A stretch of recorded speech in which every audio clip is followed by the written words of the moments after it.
فأنا ناصح لإخواني بالصدع بالحق تبيض وجوههم. السكوت في مسألة الحزبية يضرها، فاصدع بما تؤمر وأعرض عن المشركين. سلامي على دماج ورجالها والشيخ يحيى ودار العلم يا سعد بانيها.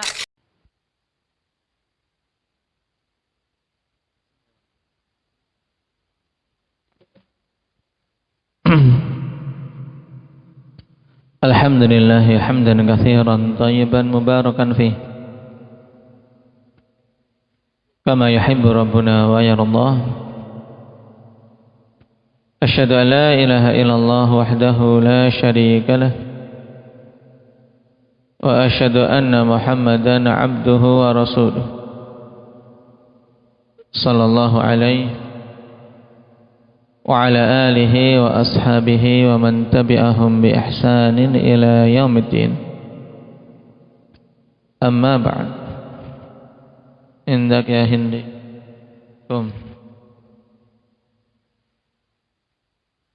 Pindah sini nih, biar kelihatan. Kecil di belakang nggak kelihatan.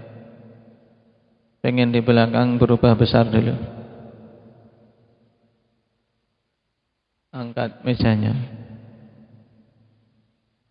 Sini. Tiap hari di sini kan. Nah, seragam jadinya. Baik. Hadis yang terakhir yang kita ambil tentang pembahasan apa?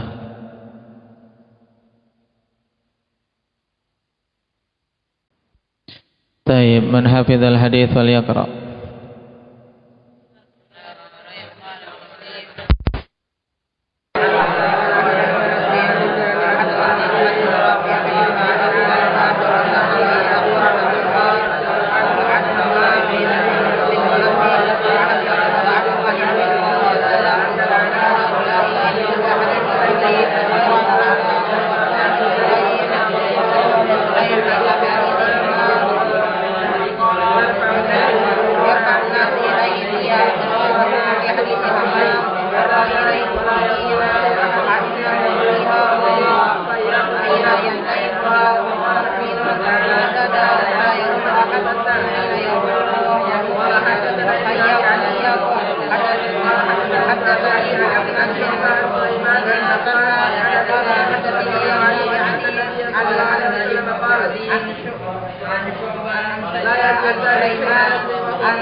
Nah, barakallahu fiikum.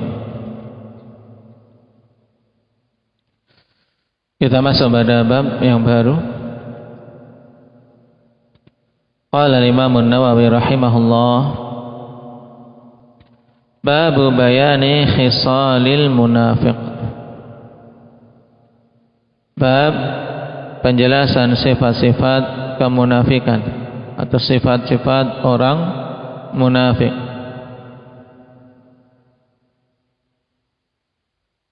Setelah kita melewati pembahasan tentang masalah iman yang mengalami pengurangan dengan sebab kemaksiatan,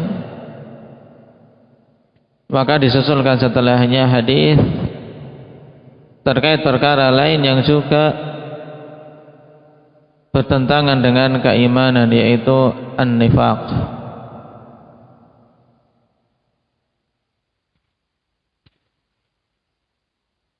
Qala al-Imam Muslim rahimahullah,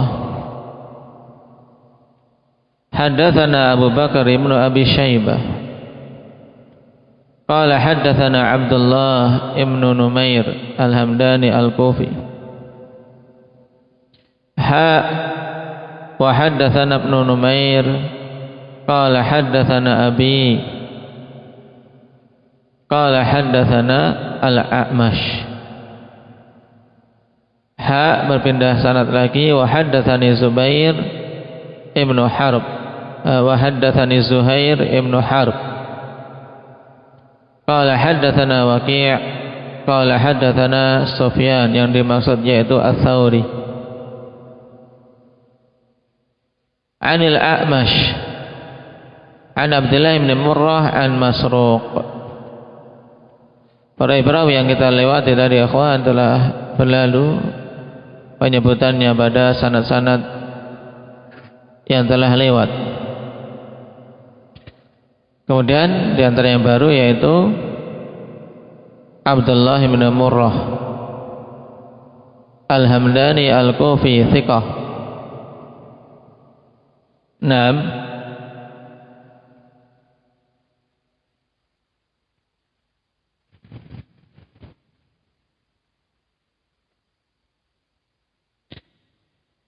Dikatakan beliau meninggal pada masa kekhalifahan Umar ibn Abdul Aziz.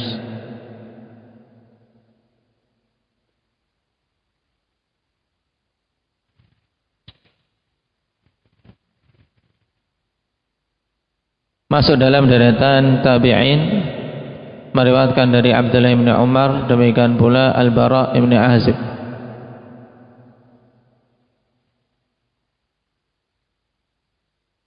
An Masruq an Abdullah bin Amr, dari Masruq dari Abdullah bin Amr bin Al-As radhiyallahu anhuma. Tayyib. Masruq ikhwani fillah seorang tabi'in yang mulia, bahkan masuk kategori mukhadram, mendapati masa hidupnya Nabi sallallahu alaihi wasallam tapi tidak sempat melihat Rasulullah sallallahu alaihi wasallam. Nama beliau Masruq Ibnul Ajda' Ibni Malik Ibni Umayyah Al-Hamdani Al-Wadi'i, termasuk tokoh utama dari tokoh-tokoh tabi'in dari kalangan murid Abdullah ibn Mas'ud radhiyallahu anhu. Meriwayatkan dari sederetan para sahabat, dan di antara yang paling banyaknya adalah Ibn Mas'ud karena beliau mulazamah kepada gurunya tersebut. Dan disebutkan oleh Abu Bakar Al-Khatib sebab dinamakan Masruq. Masruq itu apa? Isim maf'ul dari Saraka. Berarti Masruq maknanya apa, Talha?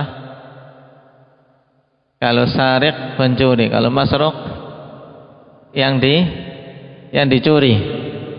Kenapa dinamakan Masruq? Yuqal innahu suriq wa huwa shaghir. Tsumma wujida fasummiya Masruqan. Dikayatkan akhwan dulu ketika masih kecil, masih bayi, dia diculik. Dicuri. Mencuri orang kan namanya menculik. Dia dicuri kemudian ketemu. Maka setelah itu dinamakan Masruq. Yang dicuri. Dan orang tuanya masuk Islam yaitu Al-Ajda'. Masruq Ibnul Ajda'.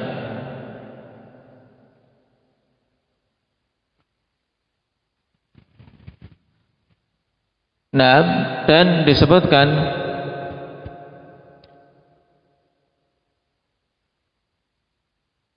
dari riwayat Asy-Sya'bi an Masruq qala li Umar masmuk, qultu Masruq Ibnul Ajda', qala al-Ajda'u syaitan, anta Masruq Ibnu Abdurrahman. Satu kali Umar radhiyallahu anhu mengatakan kepada Masruq, siapa namamu? Aku menjawab, namaku Masruq Ibnul Ajda'. Kemudian Umar menimpali Al-Ajda' itu syaitan. kemudian diubah namanya anta Masruq ibnu Abdurrahman. Taib.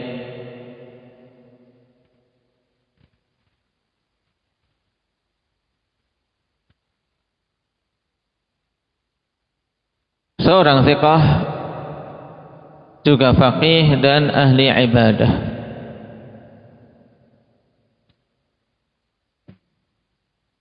Di antara sebab akhwan beliau mencapai keilmuan yang masyhur di kalangan para tabi'in dan mukhadramin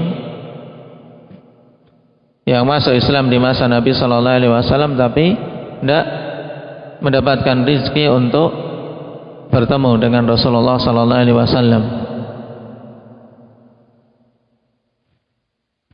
Nah,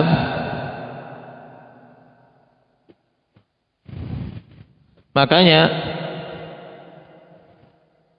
dikatakan oleh Imam Asy-Sya'bi rahimahullah, ma ra'aitu atlaba lil ilmi minhu.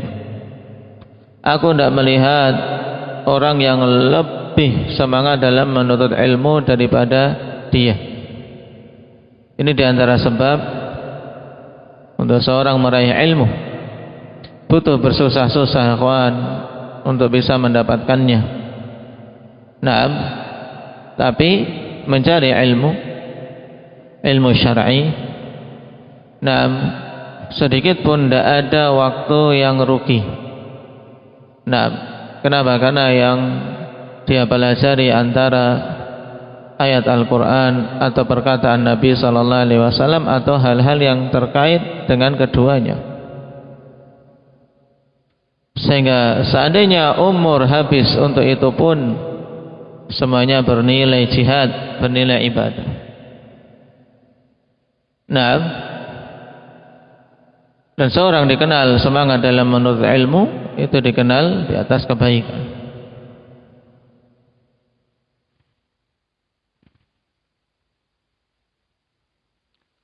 Dan di antara hal yang menunjukkan kefaqihannya juga dikatakan oleh Asy-Sya'bi, kana Masruq a'lama bil fatwa min Syuraih, wa kana Syuraih a'lam bil qadha. Nah, Syuraih yang dikenal dengan Syuraih al-Qadhi, seorang yang diberi kecerdasan, nah, dan memang sangat mumpuni dalam masalah kehakiman ketika menghadapi para penipu, menghadapi orang-orang yang mau dihakimi. Syuraih al-Qadhi. Sedangkan Masruq lebih berilmu tentang masalah fatwa, hukum-hukum syar'i. Beda antara qadha, ikhwan, penetapan hukum dengan apa? Fatwa terkait hukum syar'i. Nah, qadha terkait hukum, dia sebagai qadhi, sebagai hakim, interaksinya dengan manusia, menyelesaikan persengketaan, permasalahan mereka. Nah, di antara hal yang menunjukkan beliau ahli ibadah disebutkan oleh Syu'bah an Abi Ishaq, hajja Masruq falam yanam illa sajidan.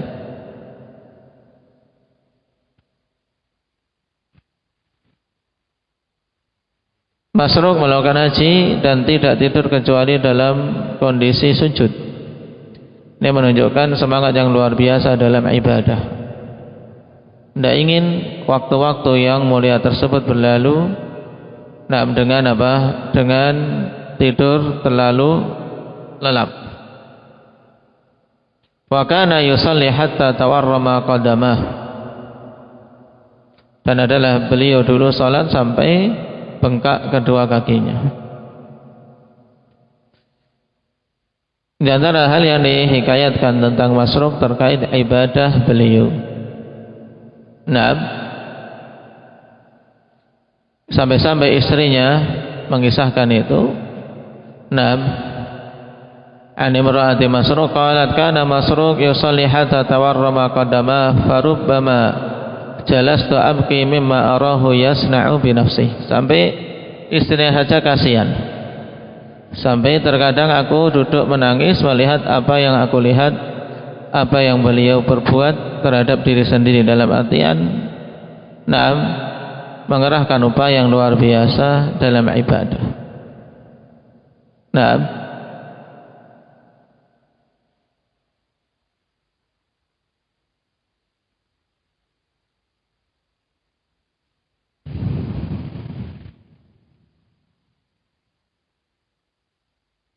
Taib.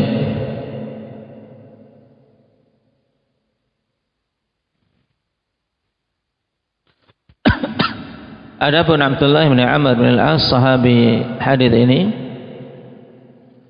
seorang sahabi yang masyhur dengan banyaknya riwayat dan juga semangat beliau dalam menulis, sampai-sampai Abu Hurairah mengakui bahwasanya tidak ada yang lebih banyak hadisnya daripada Abu Hurairah kecuali apa-apa yang ditulis oleh Abdullah bin Amr bin Al-As radhiyallahu anhu. Di sini juga menunjukkan pentingnya kitabah, pentingnya menulis. Dan Abdullah bin Amr juga dikenal sebagai sahabat yang ahli ibadah.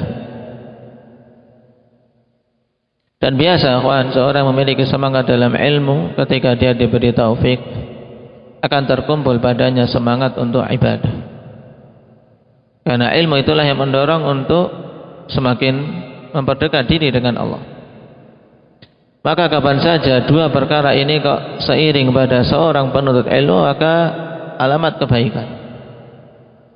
Bergembiralah karena padanya alamat kebaikan. Tatkala terkumpul semangat untuk belajar, semangat untuk menghafal, diiringi semangat untuk ibadah. Baik itu salat-salat sunnah, demikian pula puasa-puasa sunnah. Karena alamat ilmunya bermanfaat. Karena ilmu ketika dicari, berupaya untuk ditambah, kemudian mendorong untuk seorang menambah amalan ibadah, alamat ilmunya bermanfaat. Tapi kalau semakin lama belajar, semakin malas untuk beribadah, maka ini hendaknya memperbaiki diri dari banyak sisi. Ada hal-hal yang cacat mungkin pada niatannya, sehingga belajarnya kok tidak membuahkan hasil dalam ibadah. Baik.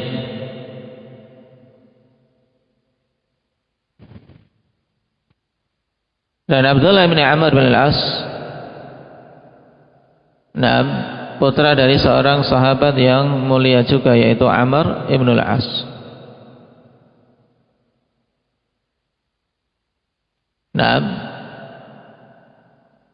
Abdullah bin Amr termasuk di antara as-sabiqun ilal Islam, dan termasuk yang banyak meriwayatkan hadis, dan juga termasuk dalam abadilah arba'ah.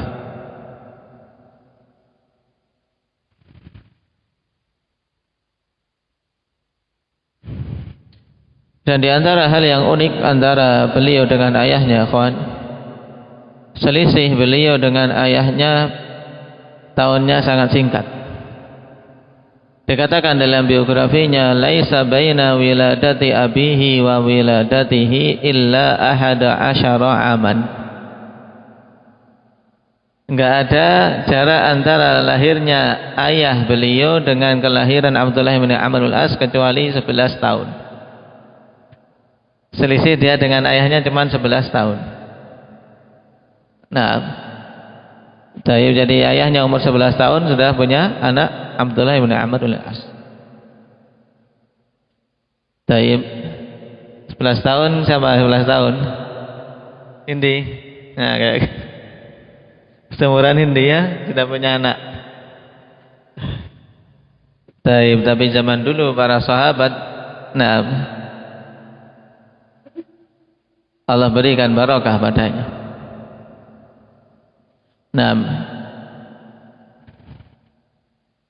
Taib. Qala Rasulullah sallallahu alaihi wasallam, arba'un man kunna fihi kana munafiqan khalisan Wa man kanat fihi khallatun minhunna kanat fihi khallatun min nifaqin hatta yad'aha.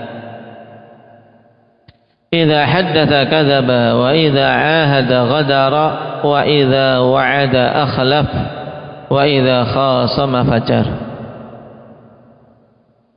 Ghaira anna fi hadithi Sufyan wa in kanat fihi khaslatun minhunna kanat fihi khaslatun minan nifaq. Nah, dengan perbedaan lafaz khaslah. Ini menunjukkan ketelitian Imam Muslim rahimahullah. Perhatikan hadis yang agung ini, ikhwan. Rasulullah sallallahu alaihi wasallam mengatakan, arba'un man kunna fihi kana munafiqan khalisan. Arba'un maksudnya arba'u khisal, 4 sifat. Naam, yang siapa saja 4 sifat tersebut ada padanya, kana munafiqan khalisan, maka dia adalah seorang munafik tulen. Seorang munafik tulen apabila 4 perkara ini terkumpul pada seseorang. Taib.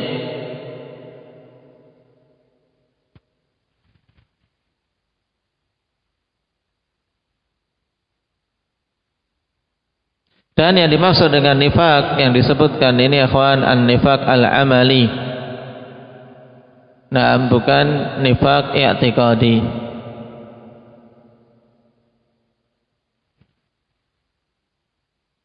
Kenapa, ikhwan?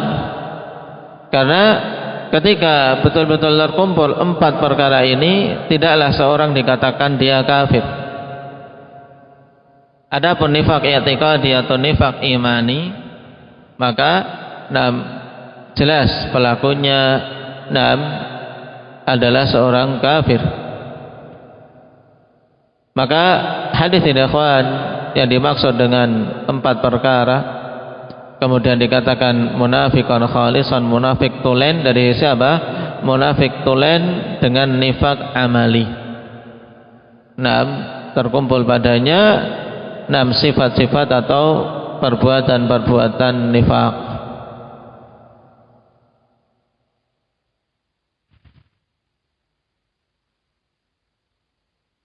Baik. Dikatakan oleh Imam An-Nawawi rahimahullahu taala, ay syadidatus syabah bil munafiqin bihadhil khisal.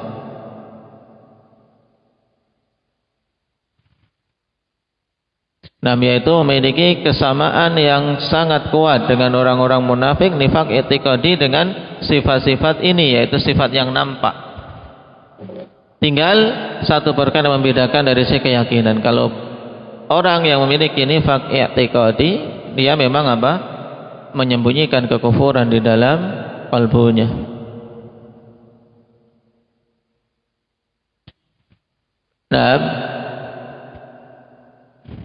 Dan makna nifak itu sendiri, ya kawan, secara bahasa adalah mukhalafatul batin lidzahir. Ini makna nifak, mukhalafatul batin lidzahir. Aba Afif, makna nifak penyelisihan batin dengan lahiriahnya. Taib, jadi perbedaan antara yang ada di batin dengan yang nampak di luar. Ini namanya apa, Umar?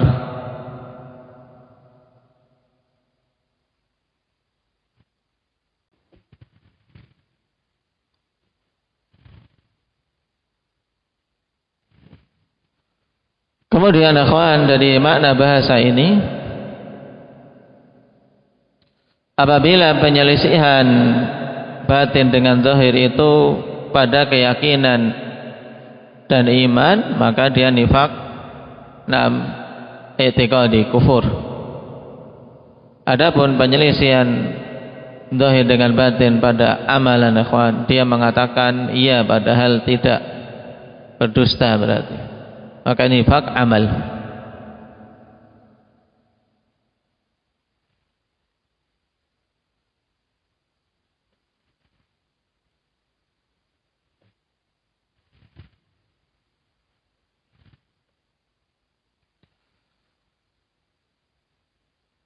Arba'un man kunna fihi kana munafiqan khalisan wa man kanat fihi khallatun minhunna kanat fihi khallatun min nifaq hatta yada'aha. Dan siapa saja yang ada padanya salah satu sifat dari 4 sifat tersebut, maka berarti padanya sifat dari sifat kemunafikan sampai dia meninggalkannya. Nah, dan ini jelas, siapapun itu yang ada padanya sebagian dari 4 sifat ini, maka berarti adanya padanya sifat ahli nifaq. Hatta yada'aha, sampai betul-betul dia meninggalkannya. Apa saja sifat-sifat tersebut? Yang pertama, idza haddatsa kadzab.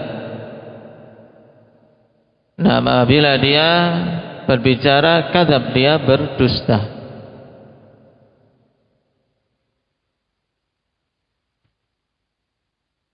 Nah, dan idza di sini ikhwan didatangkan menunjukkan apa? Tahaqququl wuqu'. Nah,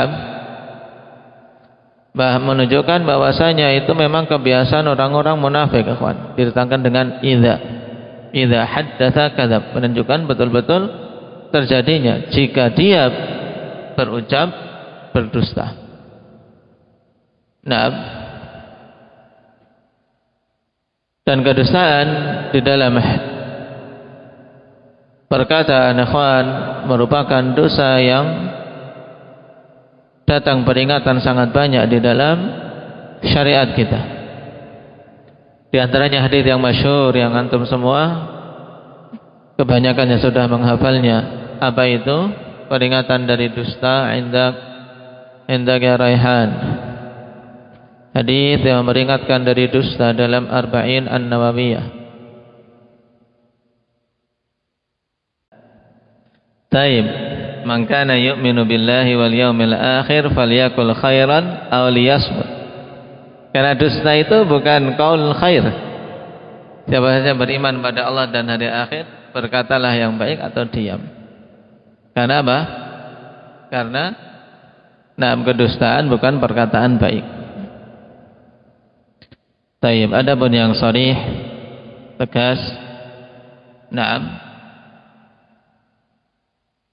sabda Nabi sallallahu alaihi wasallam, iyyakum wal kadhib fa innal kadhiba yahdi ilal fujur wa innal fujura yahdi ilan nar.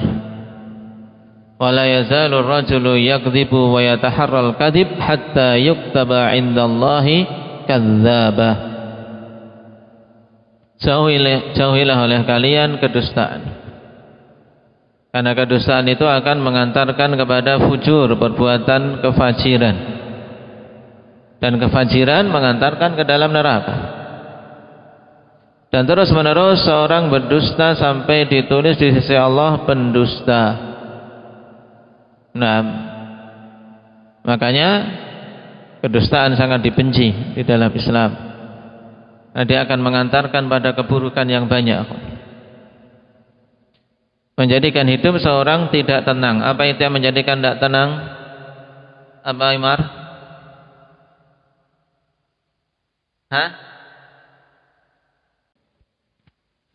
Nah,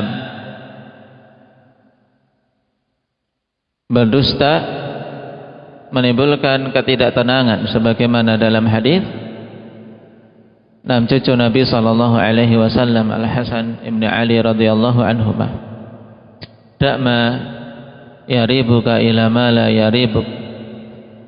Inna sidqa tuma'ninah wal kadhiba ribah. Sesungguhnya kejujuran itu tuma'ninah. Pada kondisi apapun, ikhwan, seorang berbuat jujur, tuma'ninah, tenang. Berbeda dengan kedustaan, walaupun saat itu dia selamat dari celaan misalnya, tapi ketika dia berdusta tidak akan tenang. Al-kadhib ribah, menimbulkan ketidaktenangan, menimbulkan dalam dirinya gejolak. Maka jangan sampai seorang terbiasa dengan dusta pada sekecil apapun perkara. Maka dari itu, di antara hal penting yang butuh terus-menerus ditekankan oleh orang tua, baik aba maupun ummahat, terkait masalah dusta ini. Jangan sampai seorang dikenal kebiasaannya berdusta. Karena di antara hukuman yang disegerakan atas orang yang dikenal dengan suka berdusta, ketika dia bicara serius, ketika bicara benar pun orang tidak percaya. Sehingga jangan disalahkan orang tidak percaya dengan perkataannya. Nah, di saat dia apa? Dia berkata jujur, sebab dirinya dikenal dengan sifat dusta. Termasuk di antara hukuman yang disegerakan. Belum lagi hukuman yang dipersiapkan di alam barzakh. Telah kita lewati hadis, mereka membuat kedustaan sampai tersebar.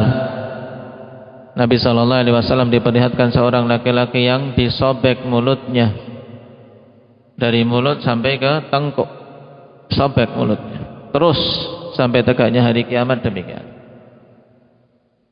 Apa sebabnya? Abdullah, karena berdusta dengan kedustaan yang tersebar di penjuru dunia. Nah, dan wasilah kedustaan pada masa ini, akhwan, sangat mudah. Nah, dengan adanya HP-HP yang canggih ini, HP-HP yang memudahkan komunikasi, menjadikan seseorang menulis apa yang dia kehendaki tanpa diketahui siapa penulisnya. Untuk berdusta gampang. Hanya ketakwaan yang menjadi benteng untuk seorang bisa menjauh dari sifat-sifat tercela itu. Dan sifat dusta termasuk sifat mendasar dari ahli nifaq. Idza haddatsa kadzab. Nah, kemudian sifat yang kedua, wa idza ahada ghadar. Wa idza ahada, apabila dia membuat suatu muahadah, perjanjian. Naam, muahadah wahiyal muhalafah wal muwathaqah, yaitu suatu perjanjian, suatu kesepakatan. Ini masuk dalam idza ahada. Apabila dia membuat kesepakatan, membuat perjanjian, ghadara. Ghadara, ikhwan, dari masdar al-ghadr. Wa huwa tarkul wafa'i bihi. Tarkul wafa', yaitu tidak mau menunaikan apa yang telah disepakati. Berarti apa? Mengingkari. Apabila sudah membuat perjanjian, kesepakatan, dia tidak menunaikan apa yang telah disepakati. Ini juga sifat ahlun nifaq. Nah, kesepakatan sudah bagus.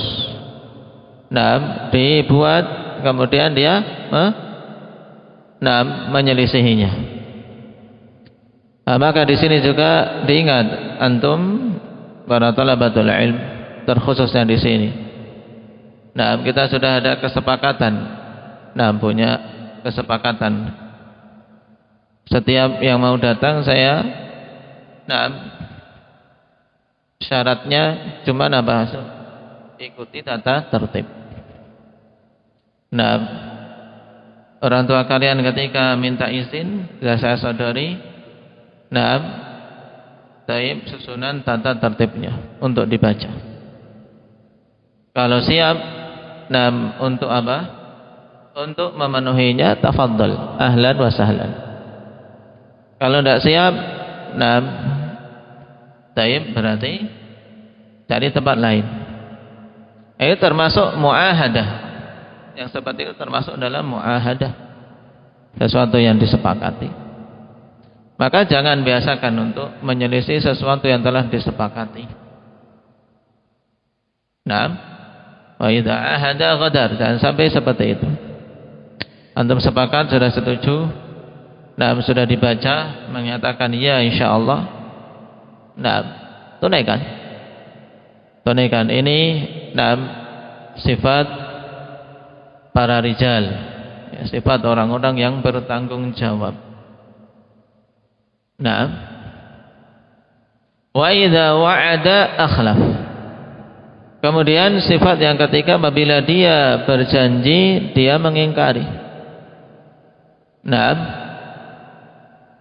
dia menjanjikan sesuatu tapi dia ingkari. Ini juga sifat di antara sifat-sifat orang munafikin. Kemudian sifat yang keempat, wa idza khasama fajar. Khasama dari mukhasamah, yaitu mujadalah. Apabila berdebat, apabila bersengketa, fajar, dia berbuat fujur. Naam. Taib. Yang dimaksud dengan fujur di sini huwa ma'ilun 'anil haqqi wa qailun bil batil. Dia condong, orang yang condong meninggalkan kebenaran dan mengatakan kebatilan.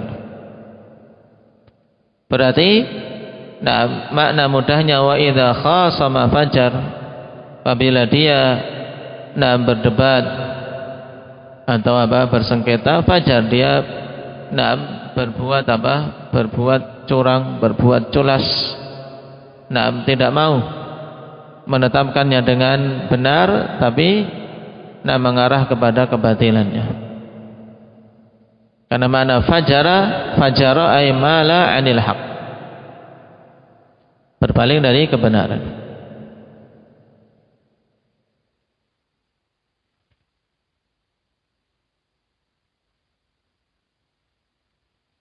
Nah, ini hadis yang agung, akhwan, padanya faidah yang banyak. Yang dalam hadis ini disebutkan 4 khisal dari sifat-sifat ahlil an-nifaq. Naam.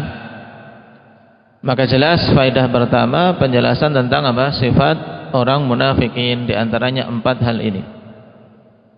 Faedah kedua dari hadis ini yaitu at-tahdhir anil akhlaqir radhilah. Mithli hadhil khisal, peringatan dari akhlak-akhlak rendahan seperti 4 sifat ini. 4 sifat ini apa saja tadi? Ada secara mudahnya apa saja, coba yang diingat?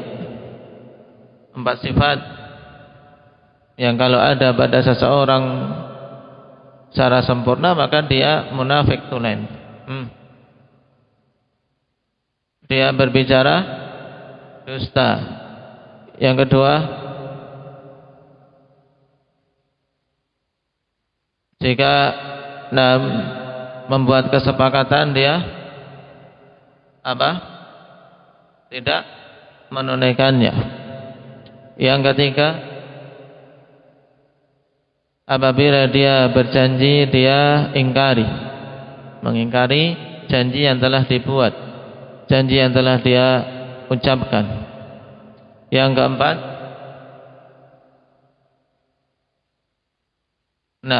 apabila dia berdebat dia condong kepada kebatilan.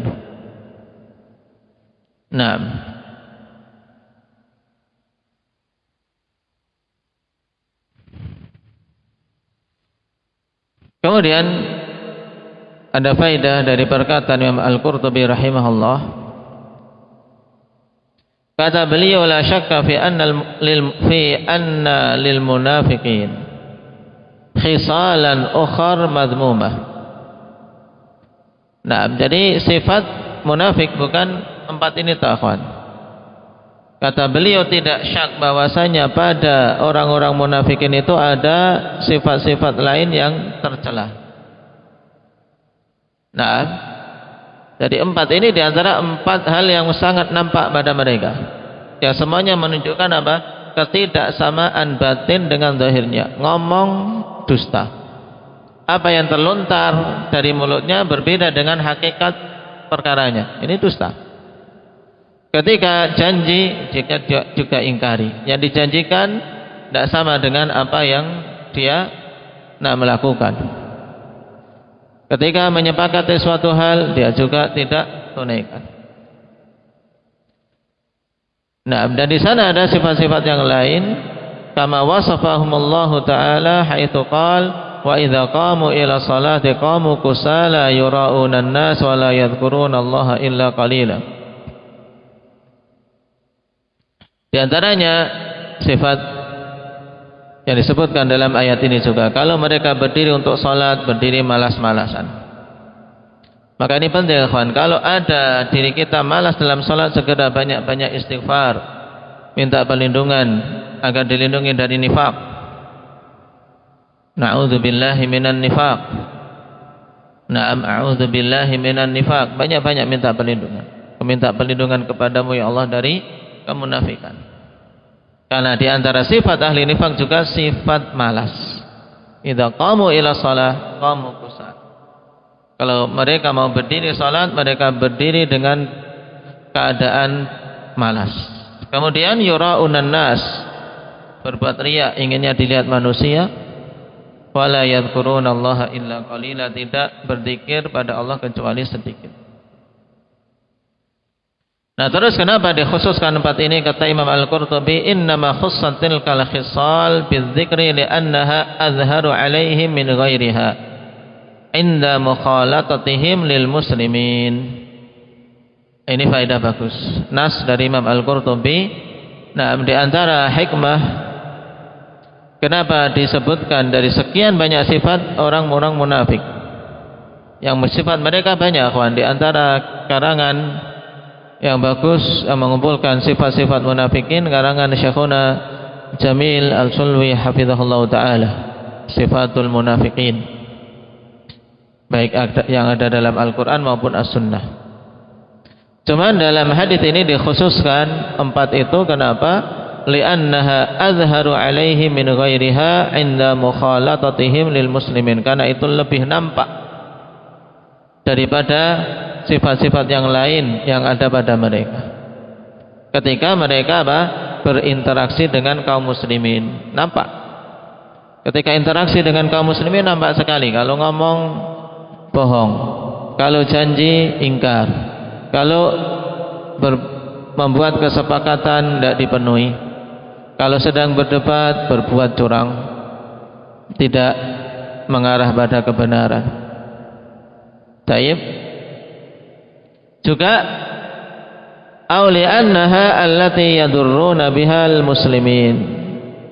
Juga dikarenakan perkara itu yang dengan sebab hal-hal itu kaum muslimin termandoroti, kedustaan yang tersebar. Lihat peristiwa ifk, kedustaan yang dimunculkan oleh orang-orang munafikin, tuduhan batil terhadap Ummul Mukminin Aisyah. Peristiwa besar dalam sejarah Islam, ikhwan, yang menimpa keluarga Nabi, sampai Aisyah yang terjaga kehormatannya dituduh berzina. Taib. Jelas kedustaan yang disebar oleh orang-orang munafikin dari zaman ke zaman memiliki darar, gangguan terhadap kaum muslimin.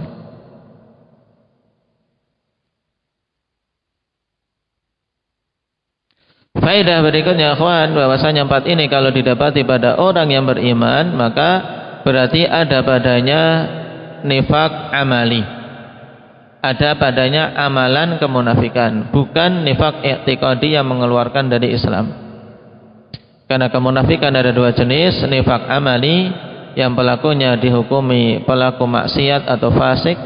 Yang kedua nifak i'tiqadi, yaitu nifaknya orang-orang yang secara lahiriah menunjukkan Islam tapi batinnya kafir, sehingga dia keluar dari Islam dengan sebab itu.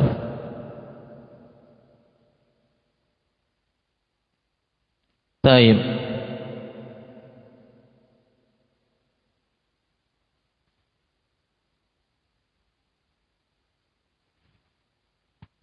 Ini berapa faedah terkait hadis Abdullah bin Amr bin Al-As, dan akan ada perbincangan atau pembahasan bagaimana mensinkronkan dengan hadis setelahnya, yaitu hadis Abi Hurairah radhiyallahu anhu. Insyaallah kita ambil pada pertemuan yang akan datang. Nasallallahu taufiq wa sadad, naktafi bihadza walhamdulillahi rabbil alamin.